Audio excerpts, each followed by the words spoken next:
Oh, hi, Mark. So, I just watched a little movie called Voices from Beyond, which is another Fulci film.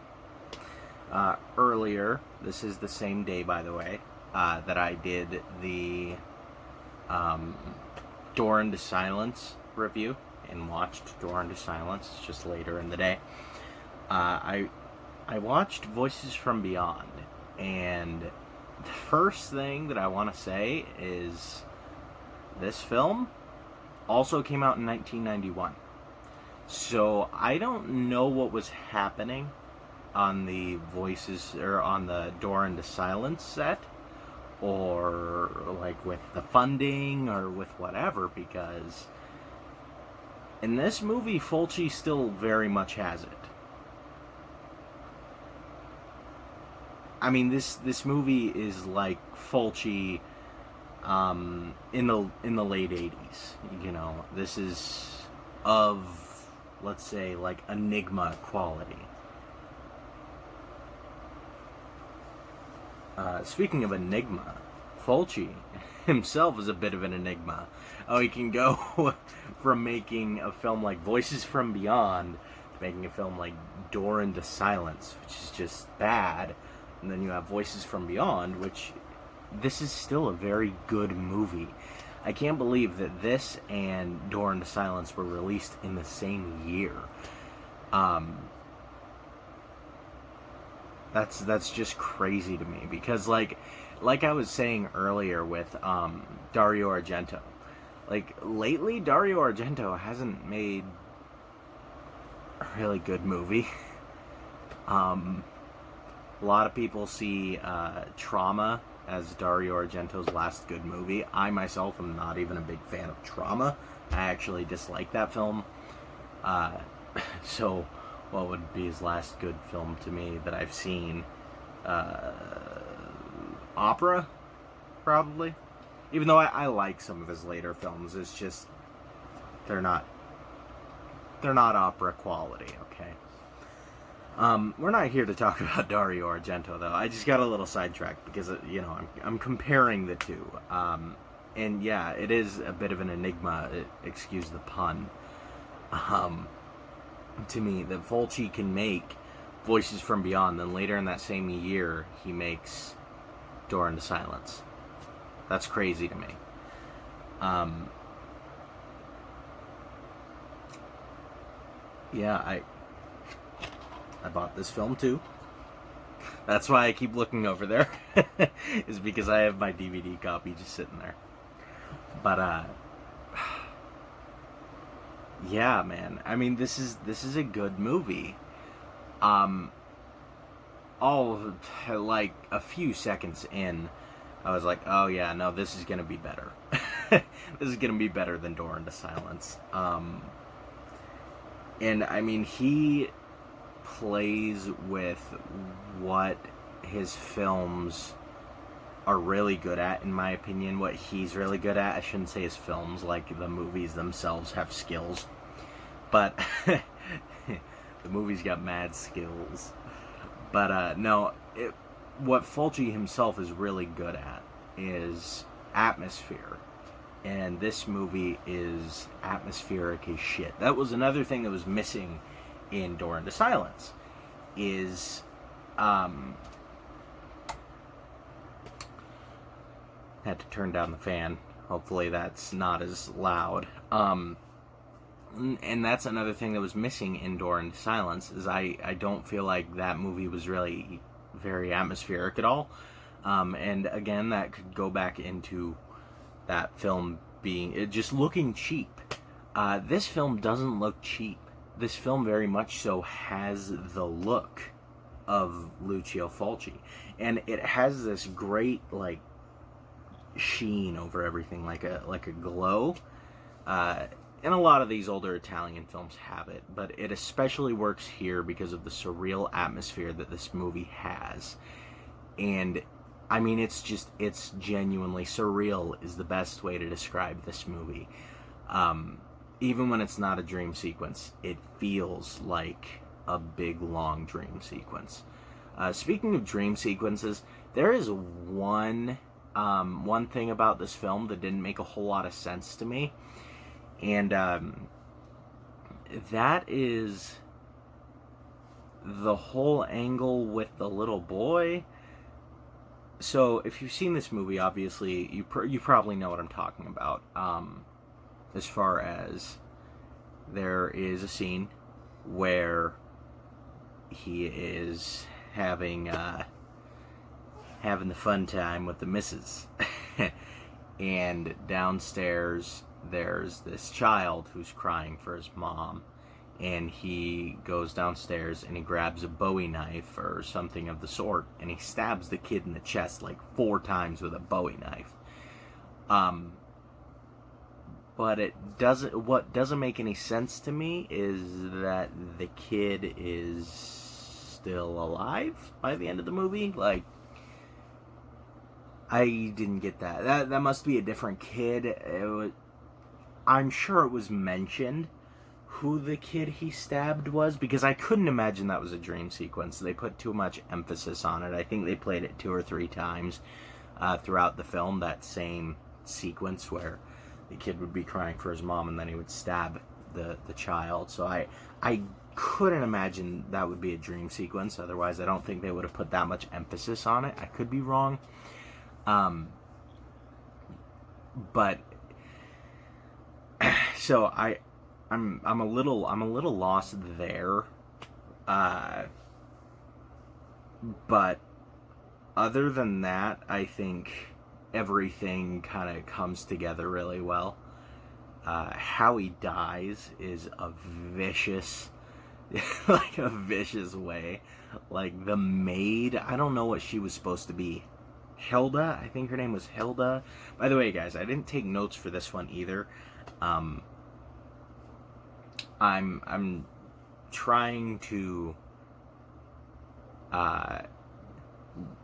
shorten up the reviews and kind of cut out some of the fat, like the stuff I don't necessarily need to talk about, because I know if I make notes, I'm going to make like 74,000 notes, and I'm just going to babble on about them. So I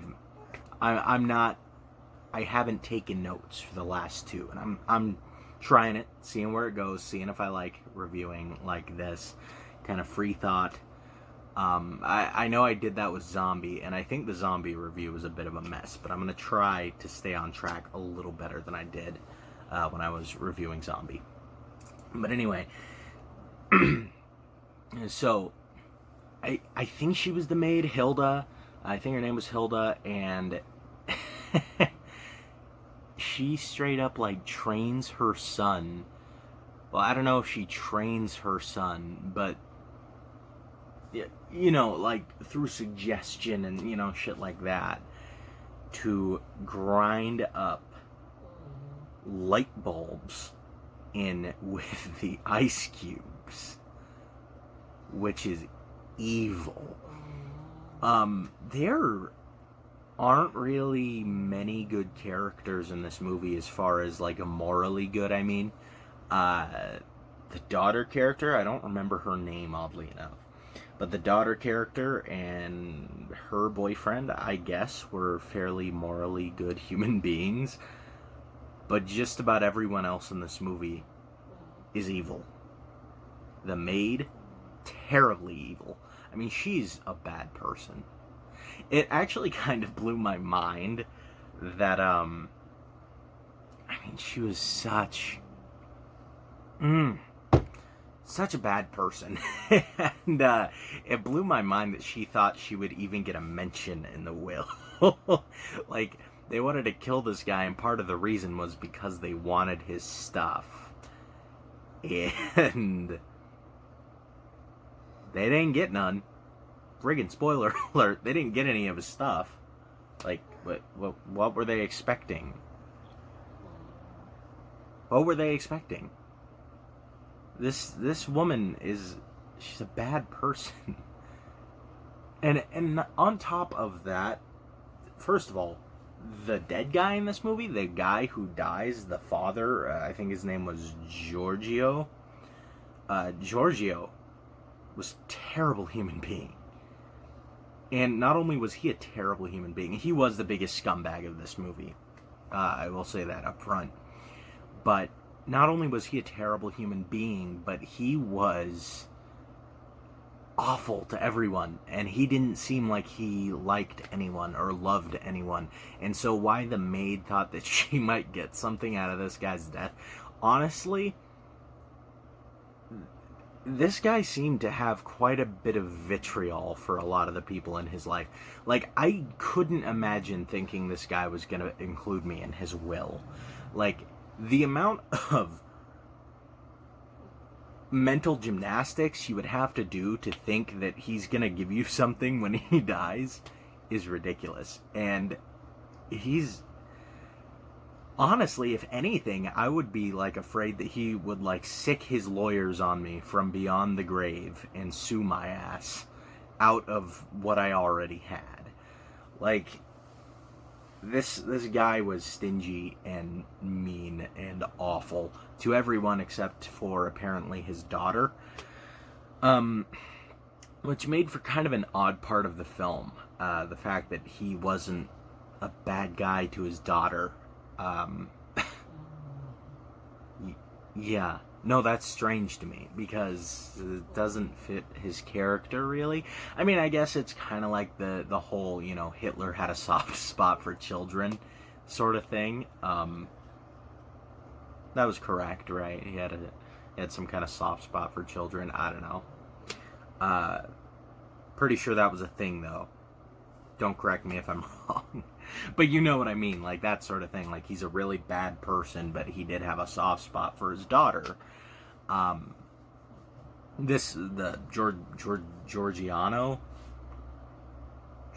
Giorgio? I don't know the guy's name.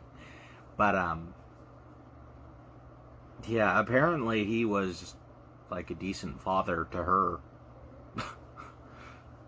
Nice to be her, but, you know, if you're anyone else in the world, sucks to suck, I guess.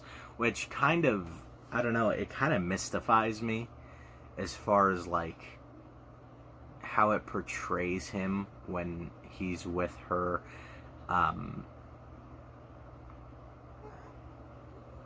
Like, it portrays him in a light where we're supposed to be like, yeah, you find your dad's killer, you know.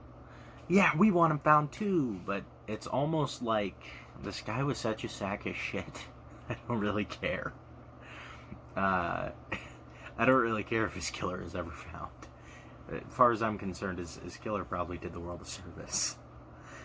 He was a bad person. But it didn't have much gore. What little gore it did have, realistically, is Giorgio's, I think it's Giorgio, right? Giorgio's body decomposing in the coffin, which actually did make for an interesting kind of ticking clock element. Now, I'm not sure what would have happened had he had his body fully decomposed before they found his killer, because obviously they find his killer and it's supposed to be like a happy ending, I guess. I honestly don't know how to feel about the ending, like, emotions-wise. Like, am I happy? Am I weirded out? I really don't know. I couldn't tell you. I am pretty happy that Hilda looked like she was going to be haunted for the rest of her life by what she did, so that's nice. But other than that, realistically, the only gore in the film is the decomposing body. The film didn't really need a ton of gore, you know, for what it was. There was this one trippy kind of dream sequence that involved this guy's mistress, and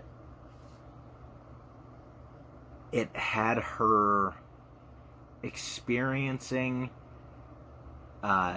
the last meal she ever had with Giorgio.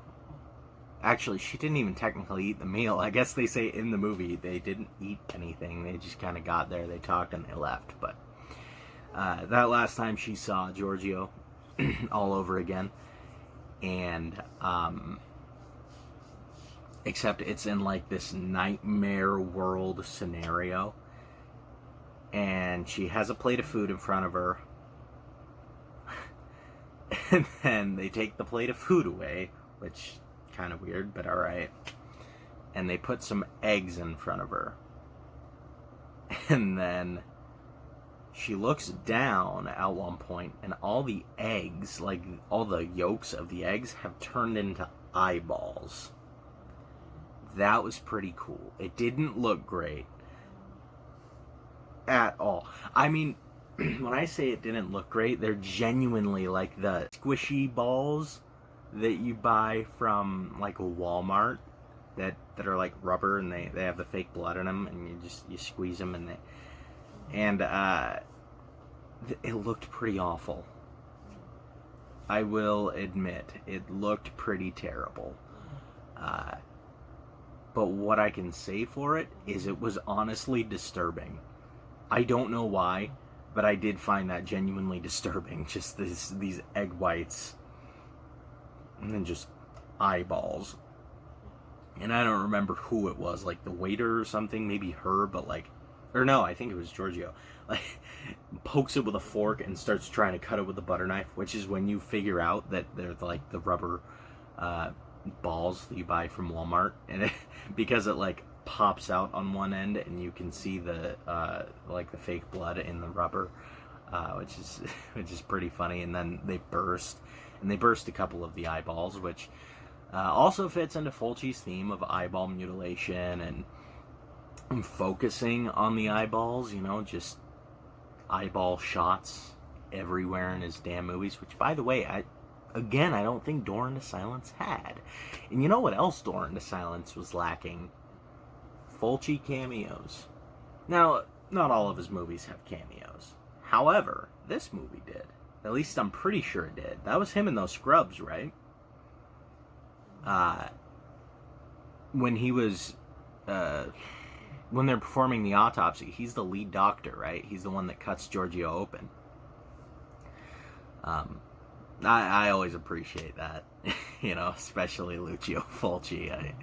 There's a weird part of me that just loves seeing Lucio Fulci in his own movies.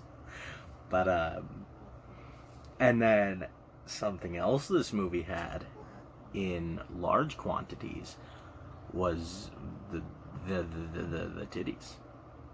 Yeah. Every woman in this movie slept topless. That's a lie. One of them slept with a nightgown on, I think. But, like, everyone had their titties out at some point. Except for the gross ones. Which I appreciate. Shield me from the unattractive, wrinkly breastises and present the fun ones. They presented the fun ones. So that's another thing this movie had in spades. If only it had gore in spades. Which I know I said earlier, like, that's not really a big deal because the plot doesn't really necessitate gore.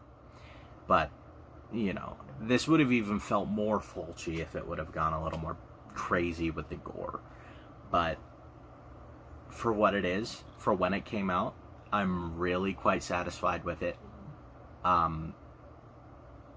It came out in 1991. That was right at the end of Fulci's career. And for a film to come out that is still this good at the very end of a director's career, this was, his second to last movie? If not, it was his second to last horror film. That, at least I know. But, so, I really can't complain much about this movie.